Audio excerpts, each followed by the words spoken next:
Welcome, Curious Minds, to the Space and Astronomy podcast. I'm your guide for today, and we are launching into a deep dive that is truly out of this world. The Space Race 2.0, collaboration or Cold War in orbit. You know, humanity is setting its sights on the stars again, really pushing outwards. But we have to ask, is this some glorious renaissance of exploration? A new golden age, maybe, where nations team up for the cosmos? Or is space just becoming the next big arena for geopolitical rivalry, where all the tensions we feel down here on Earth just get, well, amplified in the vacuum? We're going to try and unpack the roles of the major players in this modern space saga. We're talking the US, China, India, and Russia. Are they allies, aiming for the same stars? Or more like adversaries, cloaked in the vastness of space? It's a really fascinating one, and honestly, it gets more complex almost daily. What's striking is just how much more nuanced things are now compared to, say, the first space race. It's definitely not as simple either anymore. Not like it might have seemed back then. The motivations today are just so layered. There are more players involved, and the implications, they're huge, far-reaching in ways we're probably only just starting to get our heads around. Absolutely, and that complexity is exactly why we wanted to do this deep dive. So our mission today is to really dig into the specific roles of these powerful spacefaring nations. We'll definitely explore those instances of cooperation, the moments that genuinely give you hope for maybe a unified future beyond Earth. But we also have to confront the brewing competition. Those areas where rivalries are clearly intensifying and the stakes, well, they're getting higher all the time. And ultimately, we'll try to figure out what all this means for the future of humanity's, frankly, pretty ambitious journey into space. 1. The echoes of the original space race, setting the historical context. Okay, so before we jump headfirst into Space Race 2.0 and all its complexities, we really need to look back. The original space race, the one in the 20th century, what was that really all about? Beyond just the rockets and the famous moon landings, what was the real driving force? Yeah, good place to start. The original space race was, well, fundamentally it was an extension of the Cold War. It wasn't primarily driven by scientific curiosity, though science definitely benefited, no question. But at its heart, it was an ideological battle fought out in the technological arena, mainly between the United States and the Soviet Union. Think of it like a massive global PR campaign, really, where every achievement in space was meant to symbolize the superiority of your political system, your economic model. I mean, when the Soviet Union launched Sputnik in 1957, that tiny little beeping satellite, it sent absolute shockwaves across the West. It was a huge psychological win for them. It showed a technological lead that, frankly, many in the U.S. hadn't seen coming. And that event, Sputnik, it really lit a fire under the American effort, didn't it? Pushed them with incredible urgency towards huge goals like, putting a man on the moon. Which they did, Apollo 11 in '69. Exactly, that was the big counterpunch. So it really wasn't just about building better rockets then. It was ideological warfare, plain and simple, played out for the whole world to see. Space became this ultimate symbol of power, a kind of narrative battle over who ruled the stars technologically, politically, maybe even morally. It felt very black and white back then. But what kind of lasting impact did that intense, two-sided competition have on how we approach space today? That's the key question. What's really insightful looking back is how that first race just cemented this link between space exploration, national pride, and crucially military capability. It kind of established this winner-take-all mentality, this fierce drive for firsts, for dominance. And ironically, that very drive might be the biggest hurdle to genuine cooperation today, even when we face universal threats like, say, space debris. That basic urge to be the leader, to be seen as the most advanced, it's still profoundly alive. Now, the specific players are different, the ideologies aren't quite the same Cold War standoff, but that core ambition, that drive for dominance and prestige through space, it absolutely persists. And you could argue it's even intensified. Because now you have multiple powerful players, not just two superpowers duking it out, which means the stakes feel even higher, especially with all the intertwined commercial and military implications of space today. Yeah, it's not just flags and footprints anymore. Exactly. It's about critical infrastructure, global comms, strategic advantage, things that directly impact power down here on Earth. 2. Enter the Titans, the big four of Space Race 2.0. That historical context is so important. So if the first race was mostly about those two titans, what does that mean for today? Who are the main characters now? The global heavyweights shaping Space Race 2.0, because it's definitely not a two-horse race anymore, is it? Oh, not at all. We're really talking about four main nations that are defining the modern space narrative. Each one brings its own, unique strengths, history, ambitions to the table. We're looking at the United States, China, India, and Russia. big four. Okay, let's break them down. Starting with the long-standing leader, the United States. Obviously, they have this incredible legacy. But what really defines their role now, especially with this explosion of private space companies? The U.S. is a fascinating case. NASA's still a powerhouse, no doubt. It's the federal agency driving those big, ambitious deep space missions, the pure science exploration. But the real game changer for the U.S. in this era, it has to be the incredible growth of private players. Yeah.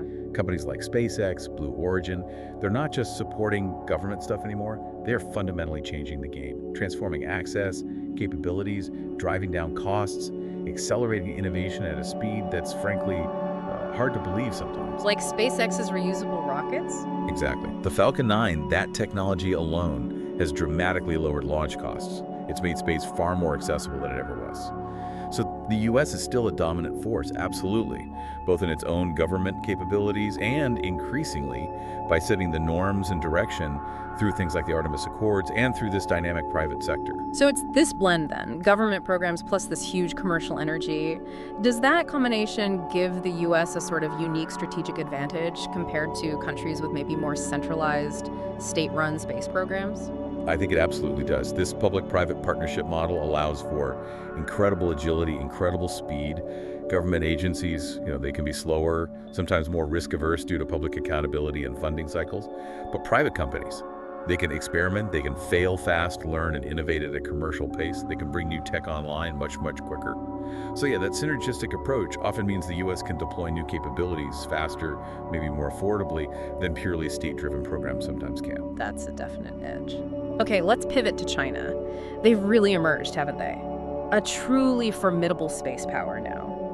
What are their key achievements and what's their overall trajectory looking like? China is absolutely a rising superpower in space, and they have incredibly explicit, very ambitious goals. They've made remarkable achievements in a surprisingly short amount of time, often fueled by massive state investment and really focused long-term planning. Just look at the Tiangong space station, their own fully operational orbital outpost. That's a monumental achievement. Yeah, huge. And they've pulled off highly complex lunar missions. Remember Chang'e-4, landing on the far side of the moon, that was a world first, and then successfully landing a rover on Mars with Tianwen-1. First attempt, too. Exactly. Their overall trajectory clearly shows they are racing to catch up, and you could argue potentially overtake the established leaders in pretty much every area of space tech and exploration. They have a very clear focus on the moon and deep space. Okay, then there's India. For a long time, maybe seen as an underdog, but ISRO, the Indian Space Research Organization, is now genuinely a global inspiration. What's so unique about their approach, and what are some of their big wins? Yeah, ISRO is really renowned for its unique approach. It's often described as low-cost, high-impact. They demonstrate incredible ingenuity. They achieve major milestones without the kind of, eye-watering budgets you see from some traditional space powers. Their Chandrayaan lunar missions are a prime example, especially Chandrayaan-3, that successful soft landing near the moon's south pole just last year. A huge moment. Absolutely huge. And their Mars orbiter mission, Mongolian, they reached Mars orbit on their very first try and did it at a fraction of the cost of comparable missions from NASA or Europe. India really proves that smart strategic planning, focusing on indigenous development, and relentless cost effectiveness can lead to incredible success. It makes them a really significant, highly respected force. Definitely punching above their weight, budget-wise. And finally, Russia. They inherit this formidable Soviet space legacy. But where do they stand now? What strengths do they still hold on to, especially given some of the challenges they've faced recently? Russia still has this deep well of knowledge and infrastructure from the Soviet era, no question. They were a foundational partner on the ISS for decades, providing that critical, reliable transport with their Soyuz rockets. That was essential. However, it's also true they've been grappling with economic challenges, maybe some technological stagnation in recent years. And that has definitely impacted their overall space program's competitiveness, especially compared to how fast others are moving. But despite those challenges, Russia absolutely still maintains critical space capabilities, especially in rocket launch tech. Soyuz is still flying, and they have decades of operational expertise in human spaceflight and running space stations. That experience counts for a lot. So, putting it all together, these four nations, they're not just doing science up there, are they? They seem to be actively shaping space into, a geopolitical arena. How do their individual strengths and goals kind of mesh together to define this new race? That's exactly it. What's fascinating is how their individual strengths create this incredibly complex web of interactions. It makes space this dual-purpose domain. It's scientific, yes, but it's intensely geopolitical too. You've got the U.S. leveraging its power with the private sector for that rapid innovation. China showcasing incredible state-driven progress, fueled by huge investment and clear long-term goals. India demonstrating that amazing cost-effectiveness and agility, proving you don't need the biggest budget to make big breakthroughs. And Russia, despite the headwinds, still bringing that foundational tech and decades of hard-won operational experience to the table. So this interplay of capabilities and objectives means basically every launch, every new mission, every new capability developed has both a scientific angle and a strategic dimension. It's constantly shifting the dynamics, making this new space race far more complex than just a scientific competition. 3, collaboration. A glimpse of hope. Right. Despite all that talk of competition, superpowers, strategic moves, there have been some really surprising, pretty significant moments of cooperation in space too, haven't there? What are the examples that really stand out, and what do they actually tell us about the chances for, a shared future out there? Yeah, there definitely are bright spots.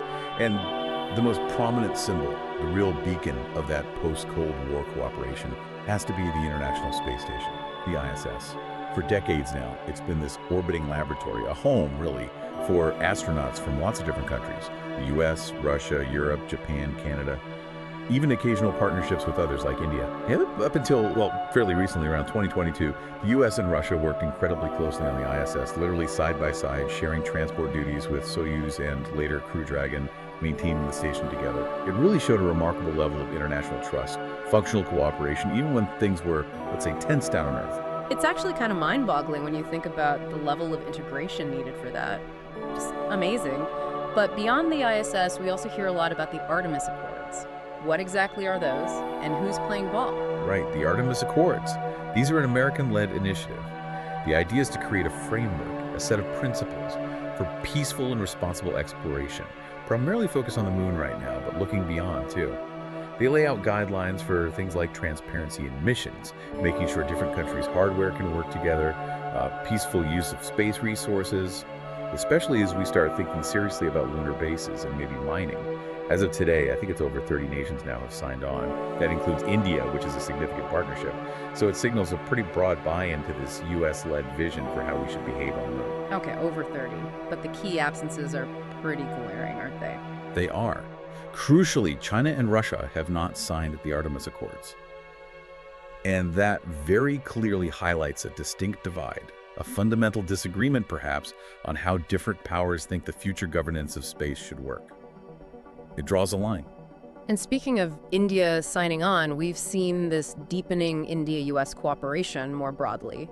Can you elaborate on what that looks like in practice? Absolutely. India joining the Artemis program in 2023 was a really big step, signaling that strategic alignment. But beyond that, they're actively working together on quite a few joint missions. Things like Earth observation satellites, incredibly important for monitoring our planet's health, climate change, disasters. They're also collaborating on developing advanced tech for the lunar surface, things you'd need for future moon missions. And there's broader talk about human spaceflight collaboration, possibly paving the way for joint crewed missions down the line. It feels like a very robust, growing partnership. Okay. Now, on a different track, there's China's cooperation with developing nations. So while they might be excluded from some of these Western-led things like Artemis, what's their approach to working with others? China has been very proactive in building its own network of space partnerships, kind of an alternative sphere of influence, you could say. They've provided launch services for many countries, shared valuable satellite data useful for things like agriculture, disaster management, and offered training programs, especially to nations across Africa, South America, and Asia. Yeah. And this isn't just, random acts of kindness. It seems to be part of a broader strategy. Their huge Belt and Road Initiative, which is mostly about infrastructure and economics on Earth. Yeah. Well, it seems to have extended into space, too. Space Silk Road, kind of? Something like that. It suggests a clear, soft power play, using space technology and cooperation to build alliances and extend their influence globally. So, okay, we see these examples, the ISS, Artemis, India-US ties, China's outreach. But it feels like even within the cooperation, there are these underlying fractures. The exclusion of major players from initiatives like Artemis really underscores that. Does it almost make the word cooperation feel a bit strategic rather than genuinely collaborative? That really hits on an important question.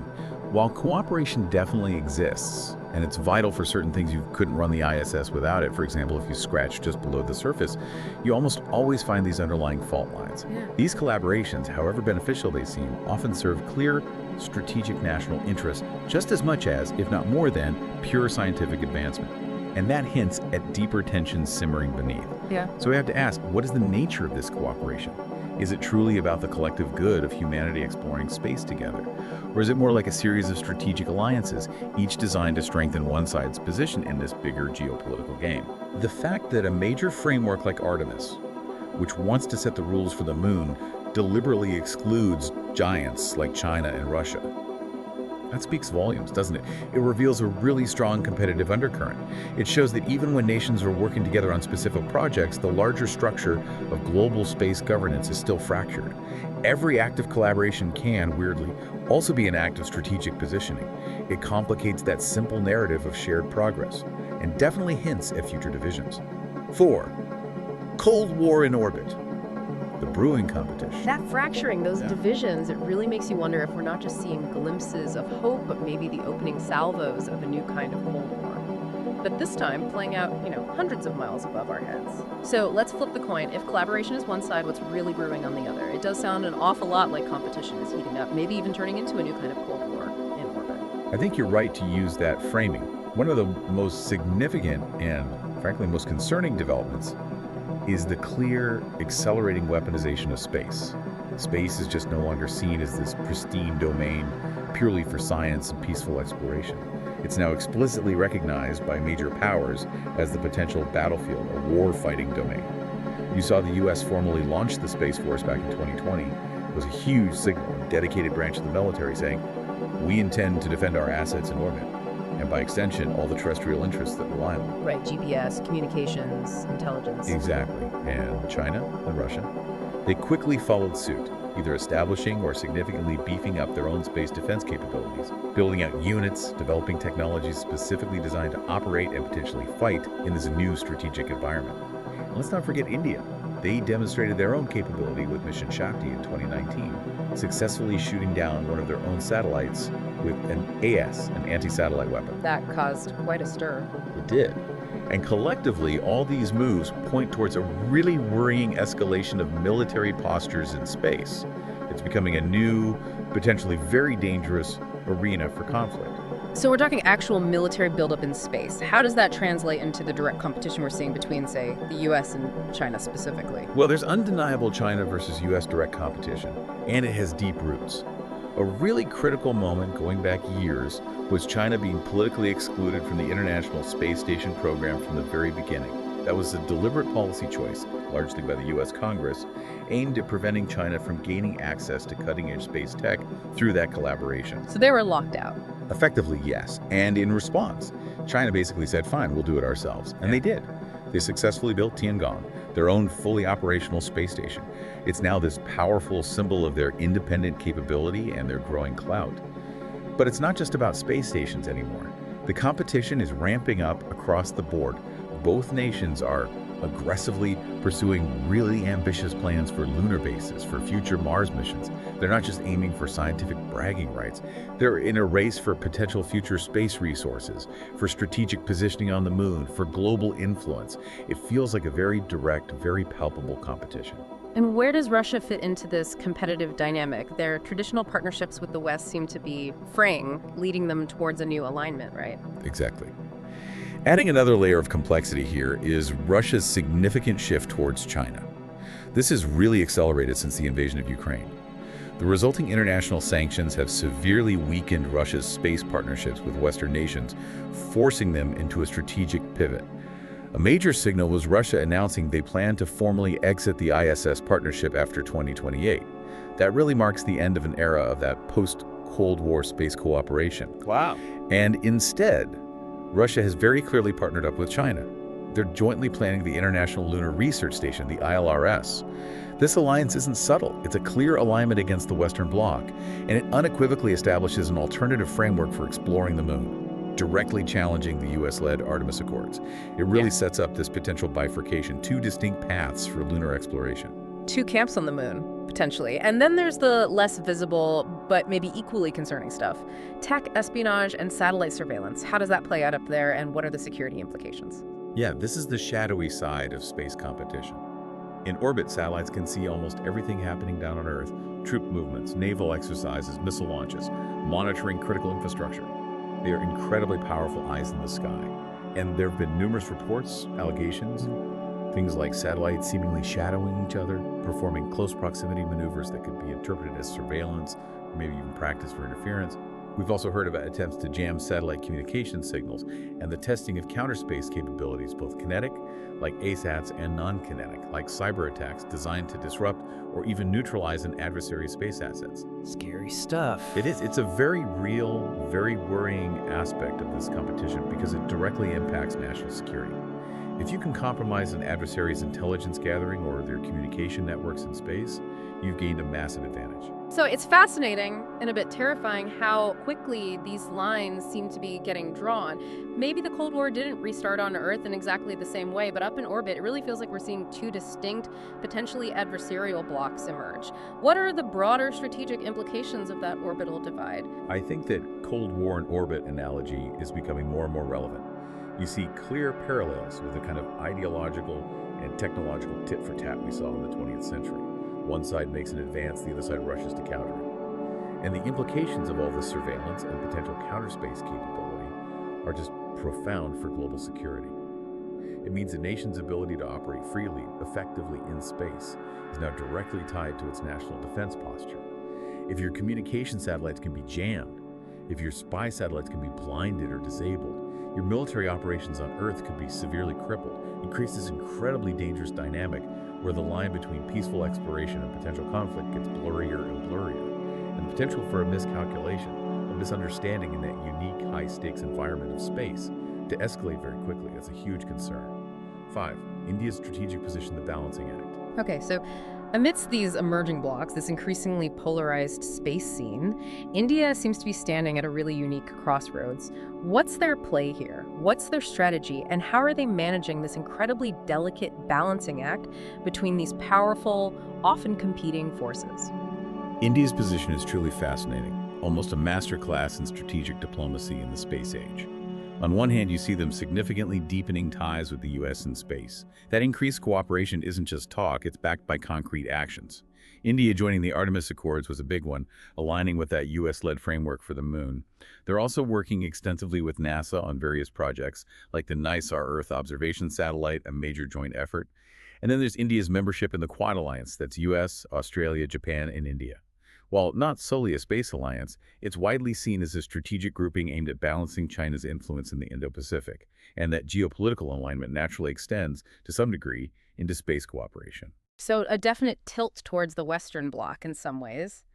But then on the other hand, India seems very careful to maintain cordial relations with both Russia and China in certain areas. How do they juggle that, especially now? It really speaks to their diplomatic skill, doesn't it? Yeah. Despite Russia's clear pivot towards China and its very strained relationship with the West, India continues to work with Russia in specific areas. They have long-standing defense and technology ties going back decades. Right, some of their rocket tech. Exactly. Some Indian space programs still rely on Russian propulsion tech or launch services, so they maintain that relationship. And similarly with China, while there are certainly bilateral tensions on Earth, India cooperates with China within broader multilateral forums like BRICS, that's Brazil, Russia, India, China, South Africa. It shows this pragmatic, almost non-aligned approach where possible. They seek common ground in these larger groups, even when things are tense one-on-one. It allows them to avoid being completely boxed into one camp. So ultimately, it sounds like India is really focused on carving out its own distinct path, emphasizing self-reliance, and pushing its own ambitious goals. Tell us more about that independent streak. Absolutely. They are very focused on Atmanirbhar Bharat's self-reliant India in space too. You see this in their rapidly booming private space sector. You've got innovative startups like Skyroot. They recently launched India's first privately developed rocket, Vikram-S, and Agnikul, developing unique 3D printed rocket engines. Pixel's another exciting one, building constellations for Earth observation. A lot happening there. A huge amount. Plus, India is on the verge of its own human spaceflight program, Gaganyaan, aiming to send Indian astronauts or Vyaminauts into orbit soon. And looking further out, they've announced ambitious plans for their own space station by 2035. So this positioning really shows India isn't just trying to be a middle player navigating between the big blocks. They are rapidly emerging as a major pillar, an independent force in global space affairs in their own right. And their strengths seem clear: affordability, that agility in getting missions done, and a real culture of innovation. Those are definitely their key advantages. They achieve remarkable results, often with significantly lower resources than others. So India's unique position, it's impressive. It shows you don't necessarily have to pick a side to lead in certain space niches. They found this way to leverage different partnerships while still driving their own agenda. But as space gets more competitive, is that balancing act going to get harder to maintain? That really raises the crucial question, doesn't it? India's traditional non-alignment strategy, which served them well in earthly geopolitics for decades, is now being seriously tested in the unique environment of space. They've navigated it brilliantly so far, but you have to assume the pressure to choose sides, or at least lean more definitively one way or the other, will intensify, especially as specific areas like prime spots on the lunar South Pole or valuable orbital slots become more contested. Yeah, when resources are involved. Exactly.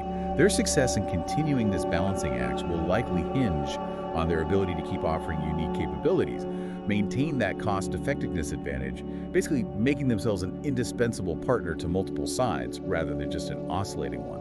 But it's going to demand incredibly sophisticated diplomacy, really sharp strategic foresight, to keep dancing that delicate dance without being forced into a corner, especially as the whole space domain seems to be getting more polarized and demanding clearer choices from everyone. 6.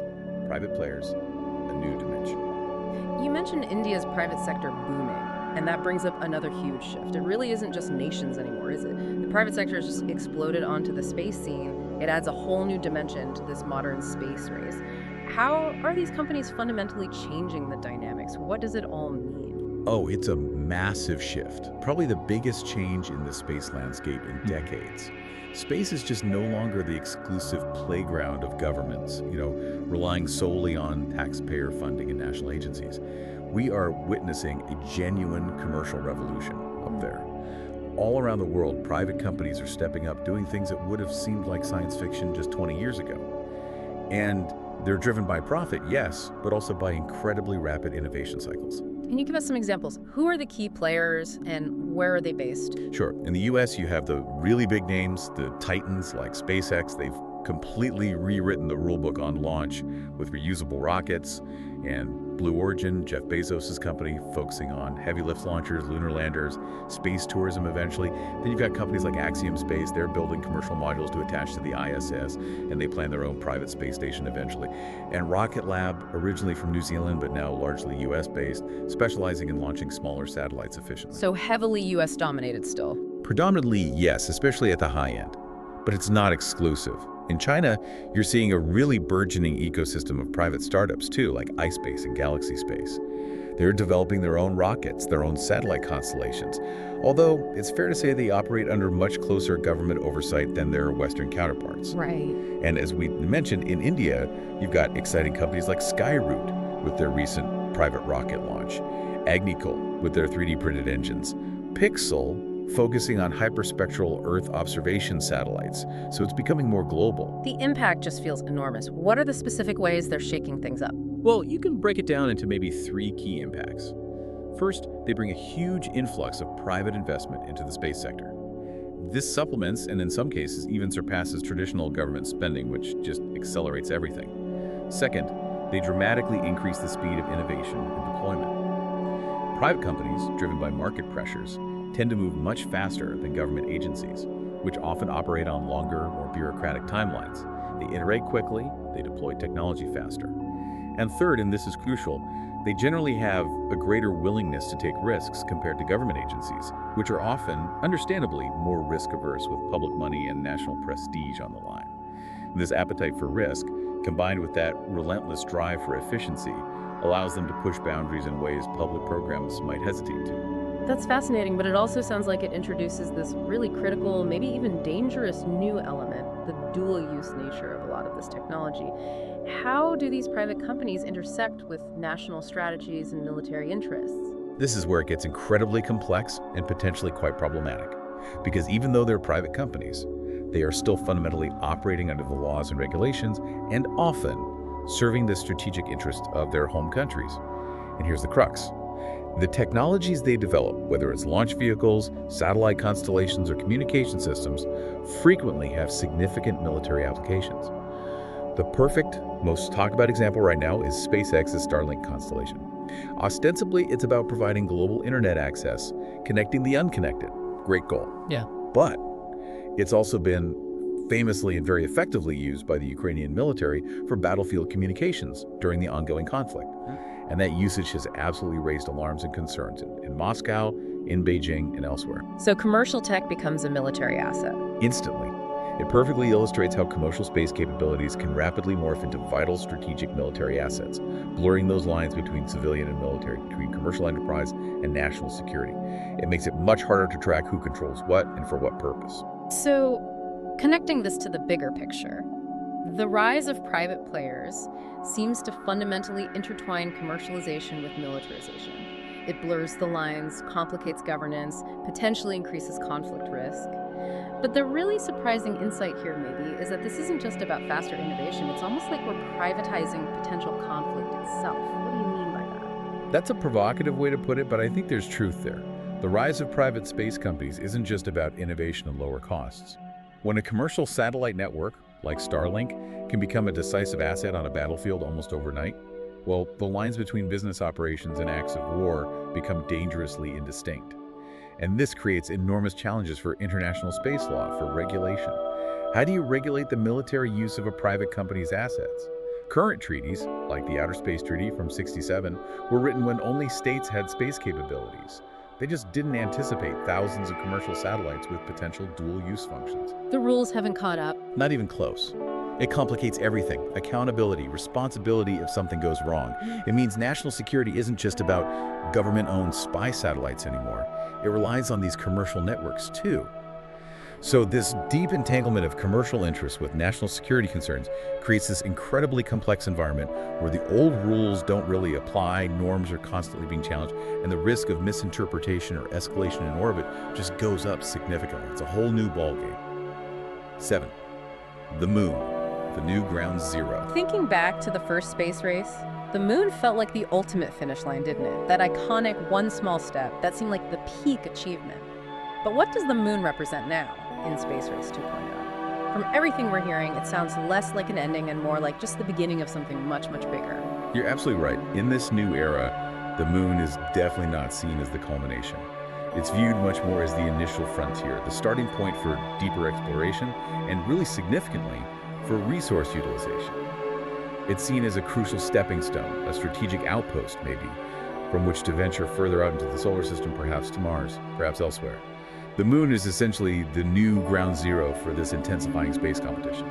Okay, so what are the actual lunar plans of these key players? How are they squaring up on the moon itself? Well, all the major players have incredibly ambitious lunar plans now. The US, under its Artemis program, is aiming to land astronauts back on the moon, specifically with Artemis III, potentially around 2026. And the goal isn't just flags and footprints this time. It's about establishing a sustained human presence, eventually leading to a lunar base. A permanent foothold. That's the idea. Now, China, they're not sitting back. They've set a very aggressive target for their own crewed lunar landing, aiming for sometime before 2030. And they have equally ambitious plans for lunar bases and research stations. And then Russia and India, they also have their own specific lunar exploration plans. India, of course, just had that major success landing Chandrayaan-3 near the South Pole. So everyone is looking moonward again, but with much bigger, longer-term goals than just getting there and back. It's about staying. It's about using what's there. But maybe even more critical than just who lands where and when are these competing governance frameworks that seem to be emerging for how we operate on the moon. This sounds like it could be a major source of future tension. It absolutely is. This could be the major source of tension. On one side, you have the US-led Artemis Accords. As we discussed, they're trying to lay down a specific vision for space law, for sovereignty, for how we explore the moon peacefully and responsibly, transparency, interoperability, peaceful resource use, that kind of thing. It's essentially a Western-aligned blueprint. But then on the other side, you have the China-Russia alliance, actively developing their plans for the International Lunar Research Station, the ILRS. This isn't just a competing scientific project, it clearly offers an alternative framework for lunar governance. It implicitly, and sometimes explicitly, challenges the principles and the U.S. leadership embedded in the Artemis Accords. So, two different rule books for the moon. Potentially, yes. And the significance is profound. These two initiatives represent two fundamentally different approaches to how space will be governed, how resources might be allocated, and ultimately who gets to set the rules for humanity's expansion beyond Earth. It's a deep ideological and strategic split playing out on the lunar landscape. Which brings us right back to that major challenge, the existing legal vacuum.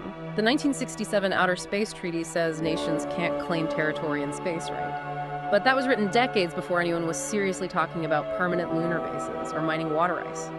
What happens when, two nations set up bases just a few miles apart and start disagreeing over who gets access to vital resources? And that raises the absolutely critical question.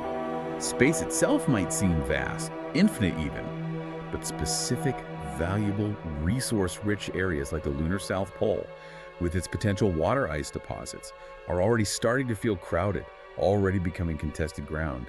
And the critical lack of clear, universally accepted legal frameworks for activity on the moon, especially resource extraction, creates this significant escalating risk of conflict. Water ice being the big one. Water ice is the game changer. It's potentially abundant in those permanently shadowed craters near the poles. And it's not just for drinking water or air. You can break it down into hydrogen and oxygen, which is potent rocket fuel. Ah, so literal gas station. Exactly. The South Pole could become this vital refueling depot for missions going deeper into space.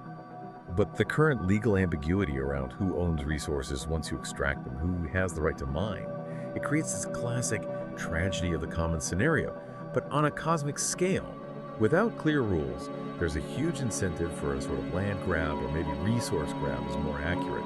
The first nations or companies to set up robust operations might effectively control access to these vital resources. And that could easily lead to disputes escalating from diplomatic notes to, well, potentially much more serious confrontations right there on the moon. It just underscores how urgently we need new international agreements that can actually keep pace with our technology and prevent our earthly rivalries from taking root off-world. 8. Space debris, the universal problem. Okay, switching gears slightly, but still related to orbital activity. If there is one area where absolutely all nations, regardless of who's friends with whom, are in exactly the same leaky boat facing the same terrifying threat, it has to be space junk, right? Space debris.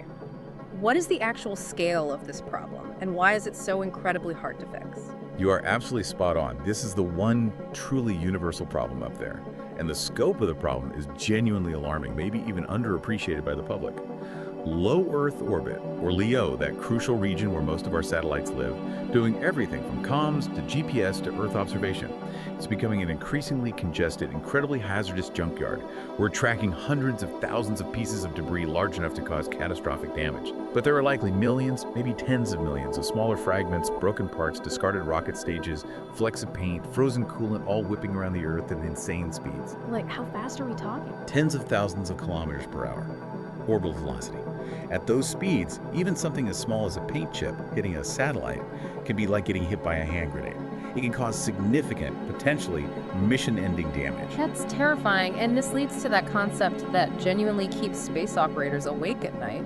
The Kessler syndrome. Can you explain that? Why is it such a nightmare scenario? The Kessler syndrome, named after the NASA scientist Donald Kessler, who proposed it back in the 70s, is this theoretical but increasingly plausible scenario. It posits that if the density of objects in LEO reaches a certain critical point, one single collision between two pieces of debris could trigger a runaway chain reaction. Imagine cosmic dominoes, but instead of falling over, each collision creates more debris, exponentially increasing the number of projectiles.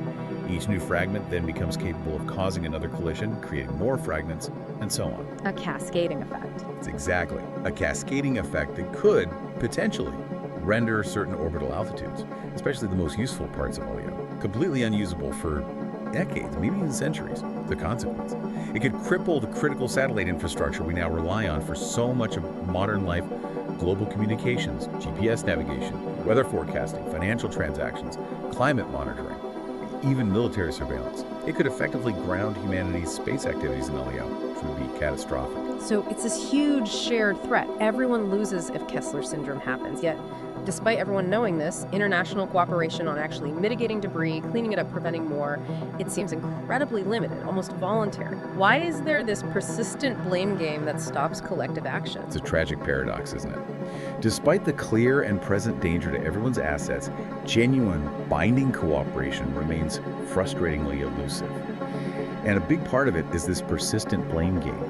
Nations tend to point fingers at each other for creating the mess, which makes it really hard to agree on unified policies or shared responsibility for cleanup. And there are specific high-profile events that everyone points to.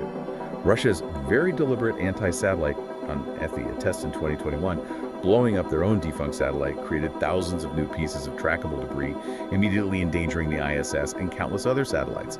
That was widely condemned. Yeah, I remember that. Astronauts had to shelter. They did. And before that, China conducted a similar, even larger ASAT test back in 2007. That created a massive debris field, and a significant amount of that junk is still orbiting today, posing a long-term threat. But it's not just deliberate ASAT tests. Old, abandoned U.S. rocket stages from decades ago contribute too. Uncontrolled satellite re-entries from various countries add to the problem. So everyone has contributed to some extent, which makes the finger-pointing complex, but it definitely hinders finding solutions. So what's really paradoxical here is that space debris is this shared threat, right? It cannot be solved by any one nation alone, no matter how powerful. Yet that genuine binding cooperation needed to tackle it, it's just severely lacking. What are the long-term consequences if this unchecked competition, these debris-creating events, just continue? If we connect this back to the bigger picture of Space Race 2.0, if this unchecked competition continues, especially things like aggressive ASAT tests, or just the sheer proliferation of satellites without robust end-of-life disposal plans, we risk creating exactly that Kessler syndrome scenario. We risk turning the orbit around Earth into the next great polluted commons like the oceans, but maybe worse because it's much harder to clean up. This isn't a localized problem affecting just one country. It poses a fundamental, maybe even existential threat to all spacefaring nations, regardless of their politics or alliances. Everyone suffers. Everyone suffers. Each nation's decision to prioritize its own short-term strategic interests, even if it means generating more debris, ultimately endangers its own long-term access to space, as well as everyone else's. The potential long-term consequences are truly dire. It could impact not just fancy science missions or military satellites, but fundamental aspects of our global infrastructure, our economy, our daily lives down here. If we don't collectively get a handle on this, future generations might look up at a sky that's not just filled with stars, but also dangerously cluttered, effectively trapping humanity on Earth for the foreseeable future. That's the nightmare scenario. 9. Can we prevent a space war? Okay, so given everything we've discussed, the intense competition, these rival blocks forming, the explicit weaponization, the looming debris crisis, it really brings us to a chilling but necessary question. Can we actually prevent a full-blown space war? Is that even possible at this point? What are our realistic options beyond just, crossing our fingers? Well, the optimistic answer, and I stress optimistic with some very big ifs attached, is yes, I believe it is possible. But it absolutely will not be easy. Preventing conflict in space is going to demand a really concerted multilateral effort. It requires a fundamental willingness from all the major players to somehow transcend their earthly rivalries when they look upwards. It needs a shift in perspective from viewing space purely as another strategic domain to be dominated toward seeing it as a shared commons, something that needs careful stewardship for the benefit of all. That's a big mental shift. A huge shift. So what are some of the actual strategies or tools we could use? Let's start with space diplomacy. What does that look like in practice? Space diplomacy is absolutely vital. We do have existing frameworks, treaties like the Outer Space Treaty, various accords, confidence-building measures. They provide a starting point. But the core problem is that the foundational document, the Outer Space Treaty of 1967, is just wildly outdated. It was written in a completely different era. It never anticipated the rise of private spaceflight on this scale, the economic potential of mining asteroids or the moon, or the terrifying specifics of modern orbital warfare, ASATs, cyber attacks, electronic jamming. It just doesn't cover today's reality. Not even close. Yeah. So it desperately needs significant updates. And beyond that, We need new binding agreements that specifically address these modern challenges. We need clear rules of the road for behavior in orbit. What constitutes aggression? How do we verify compliance? What are the mechanisms for resolving disputes peacefully? This is a monumental diplomatic task, getting all the key players to agree on new rules when they have competing interests. But it's absolutely essential if we want to avoid conflict. Okay, diplomacy is key. Yeah. What about transparency and data sharing? How could being more open help? A huge amount of the tension and the potential for dangerous miscalculation in space comes from uncertainty and lack of clear information. Mistrust breeds paranoia. So openly communicating about things like planned launches, the precise orbital paths of satellites, sharing data on debris movements and mitigation efforts, all of this can go a long way toward building trust. More importantly, it helps prevent dangerous miscalculations. If country A knows exactly what country B's satellite is doing because the data is shared, they're less likely to mistake a routine inspection maneuver for a hostile approach. Makes sense. Reduces the chance of accidental escalation. Precisely. Things like shared space situational awareness data, knowing where everything is, could help all operators avoid collisions, whether they're accidental or potentially intentional. It's about building confidence through shared knowledge, reducing ambiguity. And finally, you mentioned a broader approach, involving more countries in space governance. Why is bringing more nations to the table important? How does that help prevent dominance by one or two blocks? Well, the thinking here is that rather than having a small, exclusive club of the most powerful spacefaring nations dictating all the rules which inevitably reflect their own interests involving a wider range of countries in the discussions and decision-making processes, makes it much harder for any single bloc to dominate or unilaterally set the agenda. If you have a broader consensus representing a more diverse set of interests and perspectives, you're more likely to arrive at governance frameworks that feel more equitable, more stable, and are less prone to being skewed by the influence of just one or two really powerful actors. You could call it a democratization of space governance. It could be a powerful counterweight to conflict because more stakeholders would have a vested interest in maintaining peaceful and cooperative use of space. It's harder to ignore rules that you helped create. Without those clear, binding laws, those genuinely enforceable rules, isn't there a huge risk that space just becomes the new Wild West? Where basically whoever gets there first or establishes the strongest presence just gets to make the rules anyway, forcing everyone else to either play along or get left out. That is absolutely the core risk, the crux of the challenge right now. This concept of first mover advantage is incredibly potent in space. If one nation or one bloc manages to establish a dominant presence, maybe they build the first truly functional lunar base, where they control access to key orbital slots or resources that could effectively dictate the terms for everyone else who comes later. Setting the precedent. Exactly. Setting the precedent, establishing the de facto rules. And this makes achieving that necessary international consensus incredibly difficult, precisely because national interests diverge so sharply, especially when there's a perception of finite resources or a critical strategic advantage up for grabs. The real challenge lies in translating that shared threat space debris, potential conflict, and the shared potential scientific discovery resources into a shared imperative for governance. We need to do that before the perceived strategic advantages of just forging ahead alone become too tempting for the major powers to resist. It really feels like a race against time, not just a race for technological supremacy, but a race to establish a peaceful, equitable framework for our future in space before it's too late. 10. Friends or foes above Earth? The ultimate question. So after digging into all of this, the history, the new players, the cooperation, the competition, the moon, the debris, the risk of war, where does that leave us? What's the ultimate takeaway for you listening to this about humanity's future in space? Well, I think the first, maybe most important takeaway is simply this.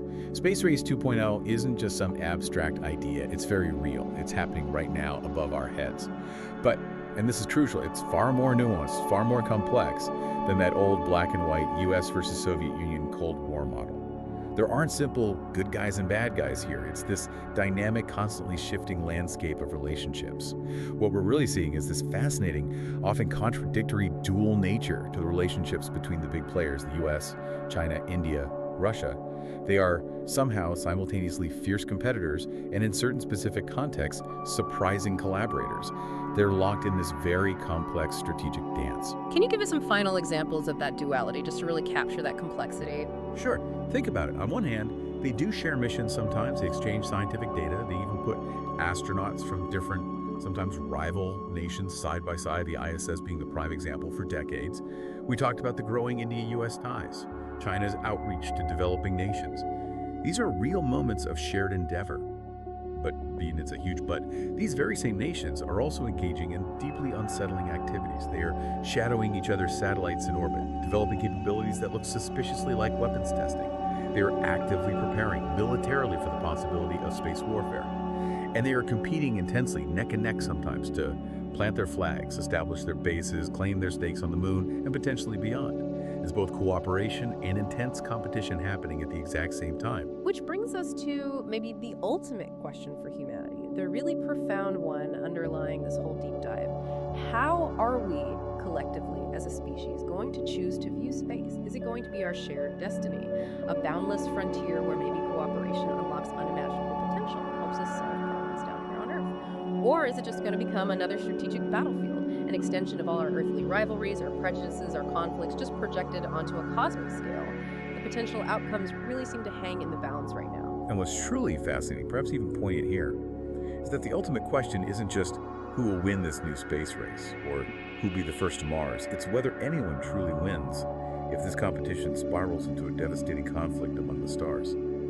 The real victory for humanity might not be about planting one flag before another or controlling a specific patch of lunar real estate. Maybe the true victory lies in figuring out how to achieve peaceful coexistence, how to establish a shared stewardship of this incredible, fragile cosmic frontier that surrounds our planet. The greatest challenge and also the greatest opportunity in this Space Race 2.0. Maybe it isn't about winning a sprint to the next celestial body.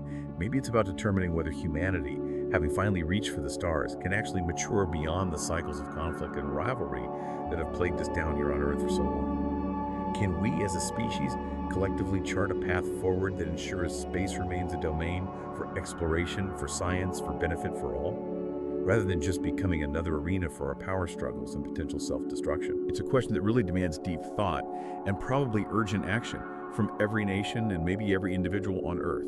Outro. Wow, powerful thoughts to end on there. Thank you so much for tuning in to the Space and Astronomy podcast. We really hope this deep dive into the Space Race 2.0, collaboration, or Cold War in orbit has given you plenty to think about. Maybe made you look up at the night sky with some new questions. If this episode sparked your curiosity, definitely be sure to follow us for more deep dives into the mysteries and wonders of the universe. Until next time, keep your eyes on the skies and your mind among the stars.